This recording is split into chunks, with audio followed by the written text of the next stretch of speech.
Gentlemen, we're not supposed to be here.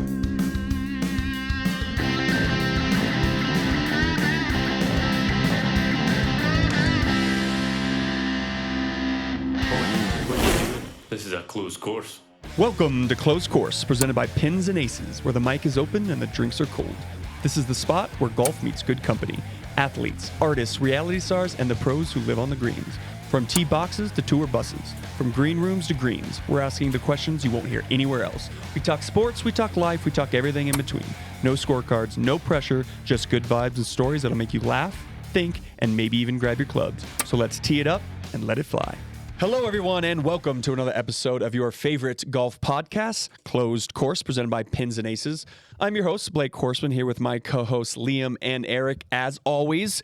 And today's guest is one of the funniest creators in golf, the man behind Bradley Wright Golf. He's known for his viral skits, relatable course moments, and hilarious song remixes worked entirely for golf. On top of everything, he is also a very accomplished author, which I can't wait to get into. He's making golf lighter, louder, and way more entertaining. Welcome to the show, Bradley Wright. Happy to have you, man. Thanks, guys. Appreciate it. Yeah, of course. Of course. We were just saying, everybody who's listening here, he has a much better setup. I'm sure you can hear it than a lot of our other guests. So this is going to be a great. There won't be any, we'll be able to hear you the whole time. So that'll be nice. So now that the power's going to go out. Yeah, exactly. Something bad's going to happen. You're going to lose Wi-Fi or something. We've actually had that happen like 3 times the last 2 months here in Colorado. It's been so windy. Yeah. It's been crazy. Yeah. And you're in Kentucky. Same here. You're in Kentucky, in right? Lexington. Yep. Nice. Okay. Are you from out there, born and raised, or? Yeah, born and raised. Moved around a little bit later in life, but came back to raise my son. And I love that. So. Okay. Awesome. Okay, cool. Well, I'm looking at your setup. Obviously, you got all these books in the background. So we got to get into you being an author. I was looking on Amazon. I'm not a big reader personally, but, looking on Amazon, you have 7, 8, 9,000 reviews on your book. So how did you get into the whole writing That's thing? crazy. Yeah, so writing, I've always written my whole life. When I was young, I started writing poems and songs, and then life happens. And I was a baseball player. I played baseball in college. And then when that didn't pan out, I got into the restaurant business and grew some franchises for a while and didn't like that at all. Always wrote the entire time that I was doing it. And then changed again. A friend of mine and I got into the liquor business, and we had our own spirits company. That was a lot of fun. It was an expensive party, but but it was a lot of fun. And we both started to mature, and we didn't want to be in that scene anymore.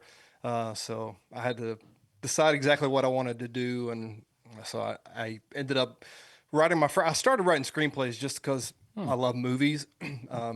And I worked with a screenplay editor, and my edits were always, you use too many words, as you guys will find out on this podcast. She was like, you're too long-winded. She goes, you need to write novels. And I was like, okay. So I tried my hand. I always was a big espionage, Mission Impossible kind of movie watcher. So I tried my hand at that, and I really enjoyed it, and just kind of took off from there and just kept going. That's awesome. Dude, sounds like you've lived like 5 different lives. That's crazy. And honestly, if my friends heard you say that, they would agree, and they know that I wouldn't have it any other way. I like to change it up and grow. Honestly, it's about creating. I just like to create and do new things, and that's what I like, the challenges of that and seeing it go from a little puppy to a big dog. So those kind of things are fun. No, that's cool. When did you publish your first book? 2016. Oh, okay. Wow. And then so I've been doing it for a while. Correct me if I'm wrong, but it's on Alexander King, and that's a character you created, and that's kind of, the books are kind of based on each other. So I have multiple series. It started with Xander, Alexander King. Whiskey and Roses was the first book I ever wrote, and I was obviously very green, and a lot of that was about since I was from Kentucky, there was a lot of bourbon and horse racing in it mixed in. So it was a very unique espionage novel, and I think that caught a lot of people's attention. There was actually a little bit of love story in it too. So I think that helped me because I was different than the Brad Thors and some of those other guys that write the big espionage novels. So I think that helped. Okay, cool. Well, it makes sense that I guess now that you're writing these golf-centric songs, being a writer, because I was looking at the lyrics, I'm like, how does he come up with this shit? Totally. But I guess being a writer, I mean, it probably comes to you a little bit easier. When did you start the whole golf side of things? So a couple years ago, we were looking to create something new, and this is our brand, Rare Breed Golf, and we wanted to do. Honestly, you guys are probably in the same kind of mindset that we are. We love golf, but we think that golf content and even golf clothes, now it's changing, but we thought that it was too boring. And I've always done these songs. I used to do these songs for my friends, like for their 30th birthday. I would do like a song all about them. So we got to talking when we were talking about starting the brand. We were like, all right, we got to be able to market it, because that's the most important thing, as you guys know. And one of my friends was like, yeah, I wish you could do those songs, but like make them about golf or something. And I was like, maybe that would work. So I just, I think it was June, maybe May or June this past year, put a couple of them together, and it was a lot of fun for me. So I think that that's a reason they resonate with people. Because, you know, they see me having fun. I think that helps. And it's just all, you know, just about finding good music and then putting it to relating it to the game. Yeah. We all can feel the bad shots and, you know, all that kind of stuff. No, 100%. So how long, let's say you have an idea for a song. Do you sit down? I mean, obviously you're a very accomplished writer. Do you sit down and write that song in 5 minutes, or does it take you a couple days? Yeah, you can just whip it out, just bust it out. Yeah. Well, parodies are, I mean, they're pretty easy. You know, you already have the tune, you already have the cadence. One of the things that I try to do is I always like change my voice. So sometimes I'll change my voice to, like, if it's a country song, I'll change it to morph to that. If it's a rap song, I'll change it to morph to the rapper or whatever it is. But I think that what makes it fun is being able to take the words and relate. But I sit down, and already having the cadence and the tune and all that is easy. I'll get the lyrics of the real song.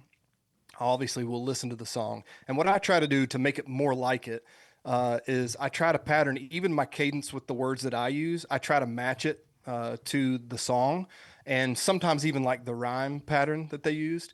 And I think that also makes it sound better, even though I'm a very mediocre singer, but it's fun for people because it matches the songs that they already love. And then they hear me talking about how their golf, they shank them too, they 3-putt too. So I think that being relatable and to a good song, I think that's what's made it all click, kind of.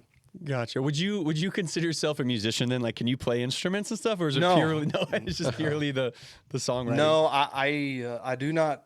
I think you guys have a segment because I watch your guys' podcast that we'll get into that in a minute. I'll talk about I think the mulligan you call it. Yeah. Okay. Yeah. So that's probably one of those. But no, I don't play any instruments. I did take piano lessons when I was a kid. I quit for baseball, and then I was in choir in middle school, if that counts. But so yeah, I always just love music and obviously love words. So go ahead. What has been the favorite one that you've mixed up and done so far, and which has been the most challenging one to do? Okay, those good questions. So I think that where my follower really started taking off was when I did "Wanna Be a Baller" by Lil Troy. Yeah. So when I did that one, I've always loved that song, but it's not Snoop Dogg, it's not Ice Cube.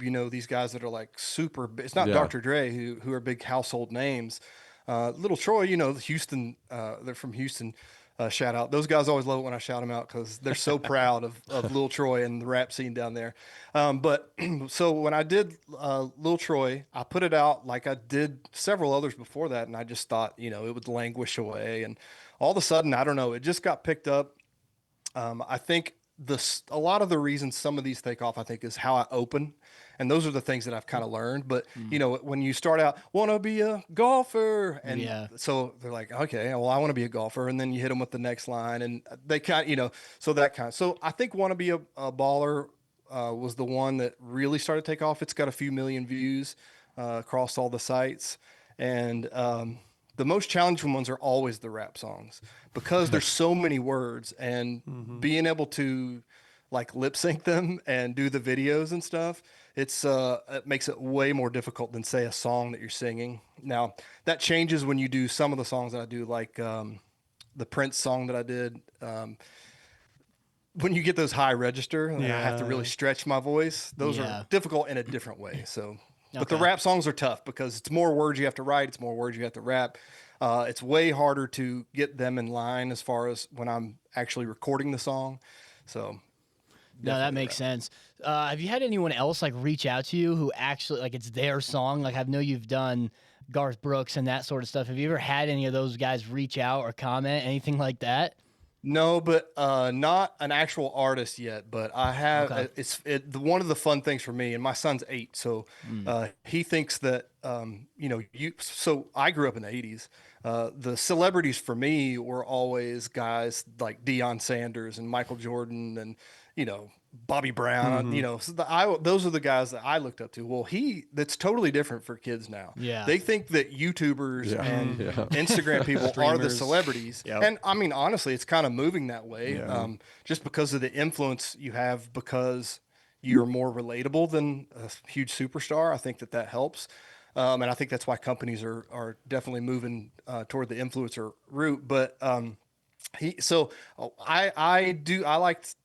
thinks that it's cool. So that's one of the things that I like to do it for, because he thinks it's so fun that I actually have followers and people want to watch Dad. And I mean, he always sees me being a goofy ass, but he thinks it's fun that other people like it too. It is crazy because I watch some of the Bob Does Sports videos, and they'll play with like Scotty Scheffler or Colin Morikawa, and like you'll see people in their videos drive by and they're yelling at Bob Does Sports like they're the celebrities, and I'm like they're playing with a major winner, and these guys driving in the world. Yeah, no clue what it is. Yeah, and there's random people there who are like yelling at Bob Does Sports. It's just crazy how that's kind of changed. Yeah, so to answer your question though, so none of the artists actually follow me or actually have commented. Some of the artists follow. Nelly follows me, because I've done a couple of his. He hasn't actually commented on the videos, but it's been fun. The reason I brought up my son was because it's been fun for him. He's huge into football and stuff. So when Warren Sapp and some of those guys that he watches and plays on old Madden and stuff, he thinks it's so cool that they follow Dad. And that's awesome. So some of those guys are fun to see. We may have to have a conversation after this and have you create our opening song somehow. See what the price is on that. That'd be cool. I was gonna say you should connect him with some of the musicians you guys. Especially since I see you have Morgan down there on your stand. Like I know Morgan, I see you do like a lot of Ella Langley. Yeah, a lot of country I did a couple artists, of Morgan Wallen early. The Garth Brooks really took off too. I did it that, just a couple of weeks ago, and funny enough, somebody from Nashville called me, and they're a lot of the calls that I'm getting now are to come to golf tournaments and charity events and stuff. And, I've been waiting. I've talked to a couple reps, but I don't want to sign with anybody yet just because I'm just not ready and I want to learn more. And I did have someone call and been talking to her. She's kind of music royalty a little bit out of Nashville. And we just kind of get along. And so she's been talking about me coming down and maybe writing some songs, some real actual songs cool. in Nashville and some things like that. Really cool. So it's a lot of fun to see those kind of things come up. Tell you what, too, there's a lot of money in that. Just the behind the scenes writing those songs, man. You can make a fantastic living doing that. You get royalties for life? Royalties for all that. And I love guys like Hardy, and I think he's like the best in the game right now. So I would love to. Even a lot of people like Cole Swindell. A lot of people don't realize he wrote most of Luke's #1 hits for years. That whole story. Have you guys watched Luke Bryan's documentary? That whole story about how Cole was his T-shirt. Yeah, he was his merch guy. So that's when I first. That's amazing. That's when I first met Cole. Was when he was Luke's merch guy. Oh, nice. And then I gave him like an autographed football by a couple of the Atlanta Falcons, and he came like running after me to thank me. And I had no idea who he was at the time. And we always kept in touch. And now he's like one of the top artists in country music. It's great. It's so good. I saw him at Mandalay Bay a couple years ago. He was so great.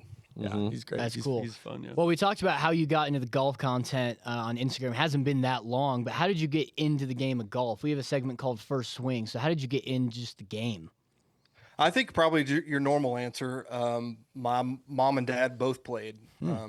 growing up. Not anything serious, but just for fun. So I was always with them on the driving range, and making fun. We used to take the video camera over there and make silly videos while we were on the driving range. And so we played golf with them, and most of my uncles and stuff play golf, and just carrying out throughout my life. I was actually pretty good in high school, and then I really got into baseball and didn't really do much else. And I think I just kept the baseball swing. Yeah. So I've never been able to get back to how good I was in high school, really. Yeah. So that part's frustrating. But yeah, me and my dad, we play golf all the time, but we still do a yearly trip. That's my birthday gift every year is we do a yearly trip. So we've done Bandon Dunes, we've done Pinehurst, we did Scotland and Ireland, which was just a blast. One of my best rounds I've ever played was at St. Andrews. Really? So that was fun. That's incredible. Yeah. And I actually blew it. I was 2 under at the turn, and I blew it completely. It got in my head, you know how it does. Mm-hmm. And I started just hitting everywhere. But I finished with 76, which is a great score for me. You take that all day. So yeah, you're a pretty good golfer then. Yeah. Not only a good songwriter, but a good golfer. Yeah, I mean, pretty good golfer. I don't know. I mean, I'm 8 or 9 handicap, so that's very respectable for sure. Yeah, Liam's actually playing Pinehurst in a couple of weeks. Got any advice for him? Yeah, I'm playing actually. I bring it up, and these guys give me shit all the time. But they say this 11-year-old lives rent free in my head. He's the number 1 11-year-old in the world, and I'm playing him in a match. And I'm not very good. I'm like an 8 handicap. Okay. But we're playing Pinehurst number 4. I don't know if you've played that one. Yep. You did? Yeah, it's a great course. Okay. Yeah, it's a great course. Sometimes I played, I think 5 of those. So sometimes they run together, but, okay. I loved all of Pinehurst. They're all very similar. Yeah. They have that kind of Florida golf feel where the grass is a little different and all that, but it's a lot of fun. It's just fun because they're all right there. And I think there's a lot of other places like Bandon Dunes and places like that are doing a good job of, I know Branson, what is it, Big Cedar Lodge, and some of those places that you go. So yeah, it's one of those you just got to go do. Have you been out to Big Cedar yet? No, so we're trying to plan our golf trip this year. Nova Scotia is on the list. St. George in Utah is on the list. I haven't done that yet, and it looks fantastic.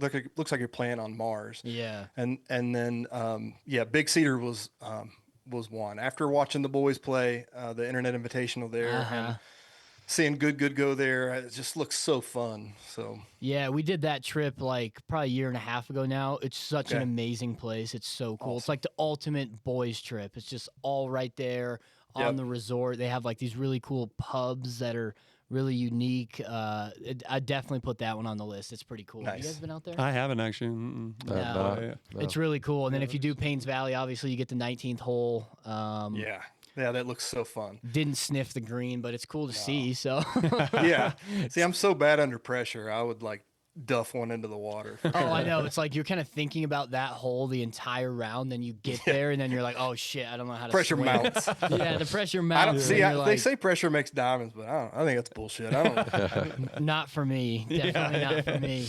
But you did talk about one of our segments already, Mulligan Moment. So if you could redo something in your career, what would it be?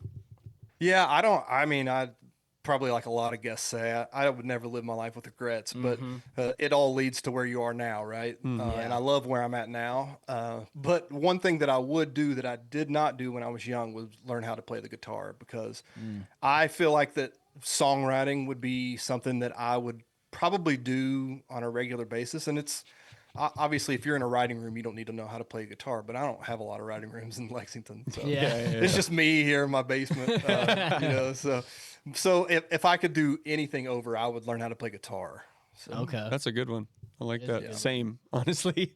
I feel like playing any guitar through instrument. high school, any instrument, you know what I mean, would be. I would have got so many more girls. Yeah, I was just gonna say it's like, fucking it's a cheat code. Yeah, it is. It is a cheat code, man. How are the courses out there in Lexington? Have you guys ever played in Kentucky? Never gone. Yeah, how are they out there in Kentucky?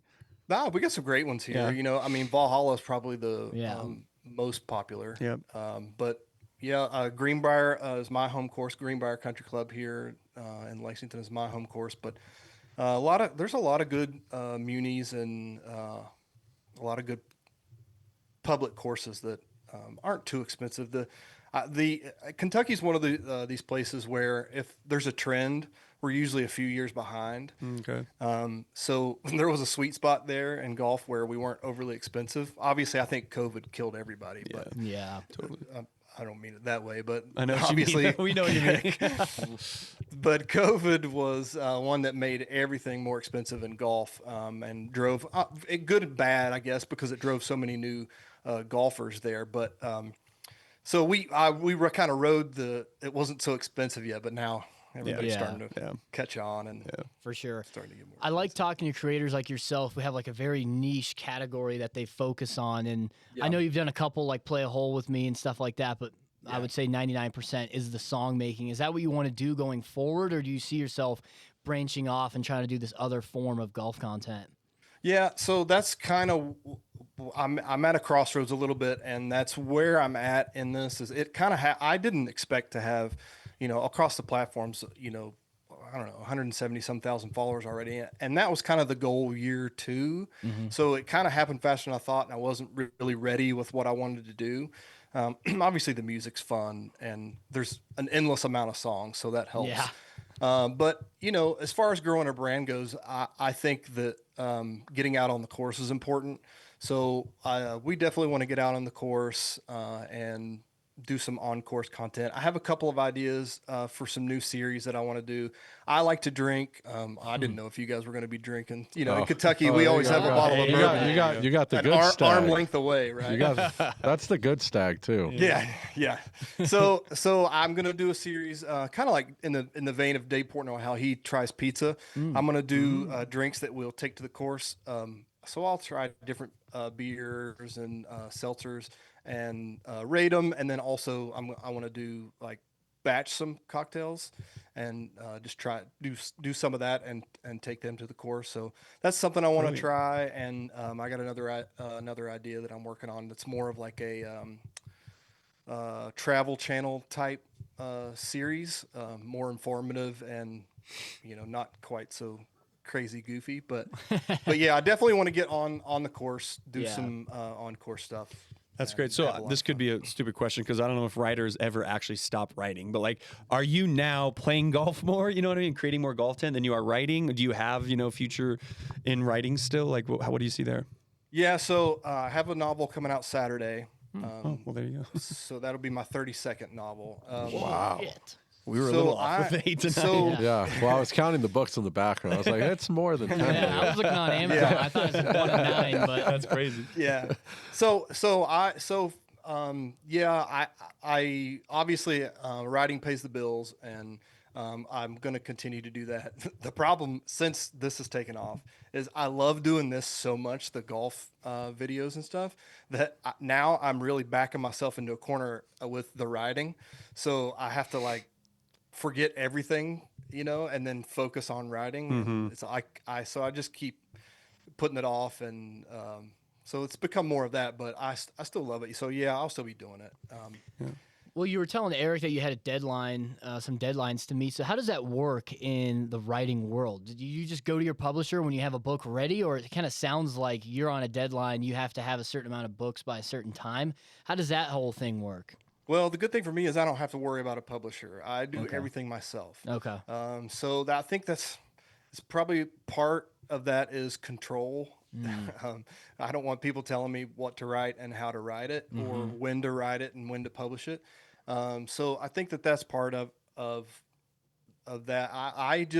I'm on my own pace, and if you're not a self-starter, that can be tough. But I'll sit down and I write. I don't plot. I just sit down and I just start writing, and I let the characters tell me where they want to go and what they want to do. And I just for me, my writing style is it's like watching a movie, and then I just try my best to describe it to you all who are reading it. But so no, I finish it. I have a cover designer, an editor, and all those things. And when I finish, we all just come together on finishing it up and put them out. I usually put out about 3 a year. something like that. I've done some prolific. co-writing like that's with really good, another author, which has been fun. So yeah, that's a lot of books. I've never heard an author kind of describe it in that way. I don't even know if I've read 32 books in my life.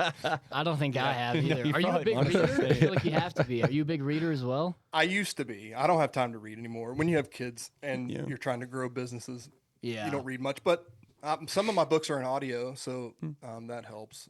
For some people. Yeah, for sure. When you're exercising or on a long drive or whatever. So. Well, on your page, you kind of make those parody songs out of kind of every genre. What kind of music do you actually listen to, or do you enjoy making those songs about one genre more than another?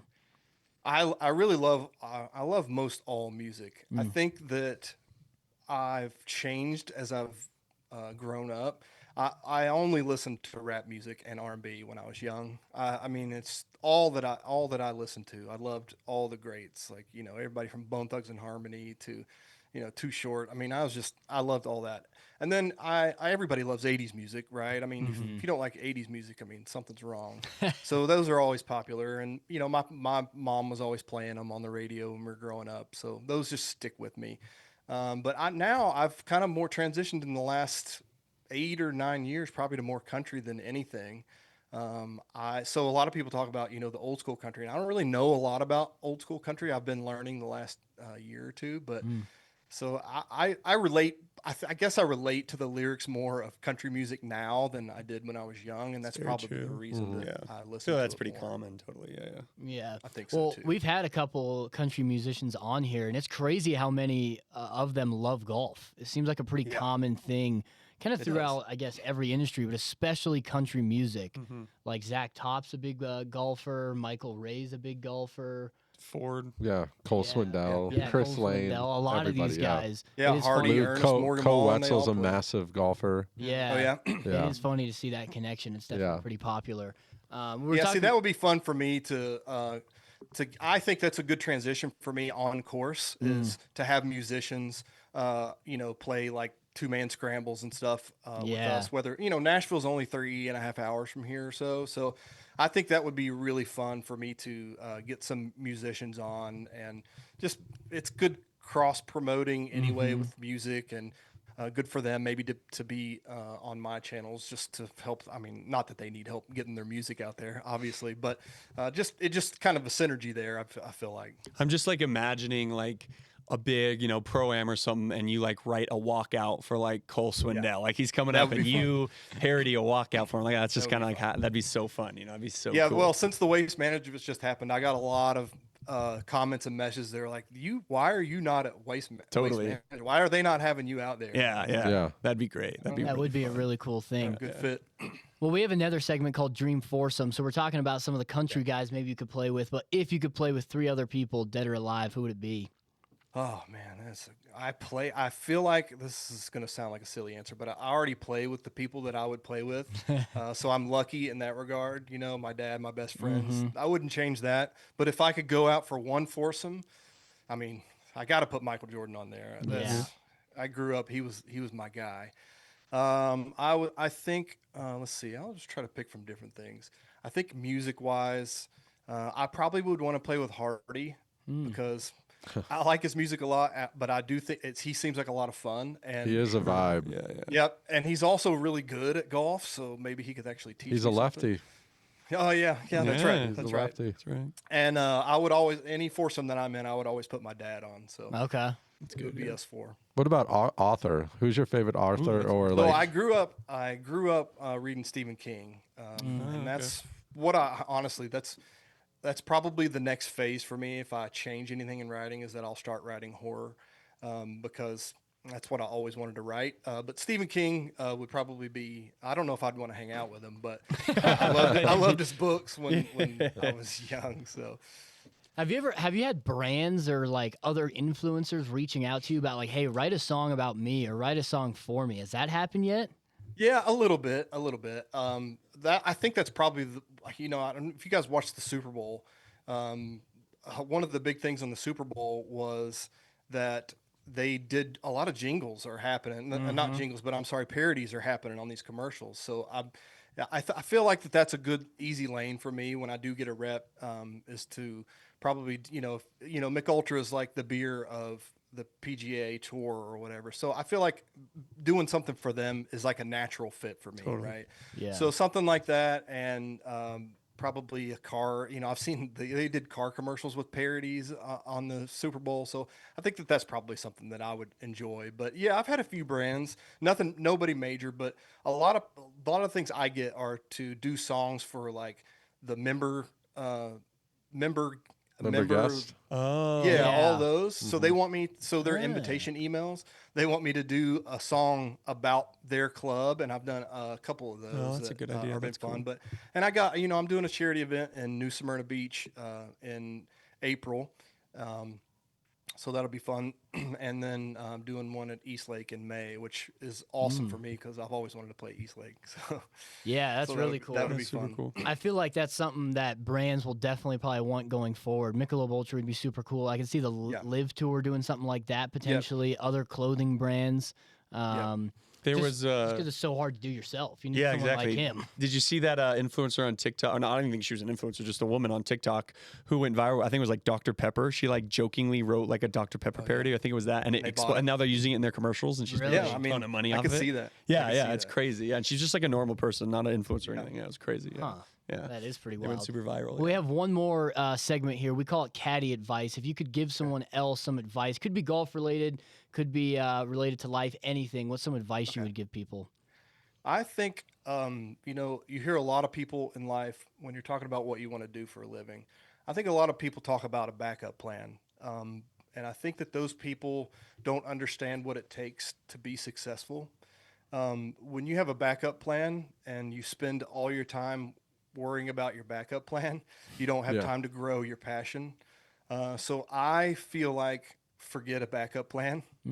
And if you really love something and you have a talent in something, to go all in and find a way to make money doing that. Because now that we have all this internet and stuff that anybody can do, you can find a way. Obviously, if you want to be a doctor or something like that, you got to go to school and follow the regiment for that. But that's probably my advice. I wish, and I would tell myself that sooner. I was scared to kind of put myself out there and do something, out of the ordinary. So that would be my advice, is to don't worry about the backup plan. Just put it all into what you love and go get it. I like that. Yeah, especially now, like you said, with the internet, I feel like anything's possible, and it's better just to fully commit to it than thinking like, maybe I'll have a backup plan. Never know what's going to happen. I feel like, well, you guys know when you do something, it takes all of you to do it right. To do it so right. if you're also working on a backup plan, it's either going to extend, how long it takes for you to get your passion project to work, or it's going to kill it entirely. So I feel if you have a backup plan, you're already failing. Like if you're focusing on a backup, that's not good. Agreed. Yeah, one foot in, 1 foot out. No, totally. And like I like you said, like it's so interesting. We've interviewed quite a few golf influencers, and half of them are like, I didn't think I'd be doing this. You know what I mean? Like half of them just kind of fall into it because they love golf. So it's like you said, anything with the internet and social media, you have a chance to really just pursue your passion, if you will. So it's pretty cool. Yeah. yeah, that's cool. Awesome. Yeah, cool. Anything else you want to talk about? Anything else you want to plug? Maybe anything upcoming, anything like that? No, I'm just gonna keep at it. I got books coming out. My favorite part is, if I put out a new song, somebody saying that I made them smile or I made their day. That's all I need. That's fun enough for me. So that's great. So on socials, where can people find you? Because I'm sure now people are super curious on what exactly these parodies are and stuff. So where can they find you? Yeah, it's just everything's Bradley Wright Golf. I'm on all the major socials. Okay, perfect. And we'll obviously tag him in all of this. But that's great. Yeah, cool. Yeah. Awesome. You need to play one of his songs for the outro. I was just gonna say the outro, maybe even the intro too. Yeah. So awesome, Brad. We appreciate it, man. And we'll see you next time. So thanks so much. Yeah, fellas. Thanks for for having me time. on. See you, bro. Yeah, absolutely. Thank you. All right. Be sure to like, comment, and subscribe, and we'll see you next week.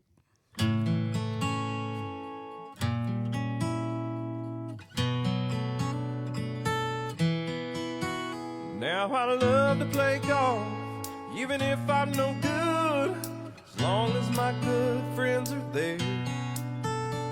Just being outside, no responsibilities inside, just the high fives and good times we share. With the fun on the rise, oh how time flies, even when the course causes us pain, even when we play bad.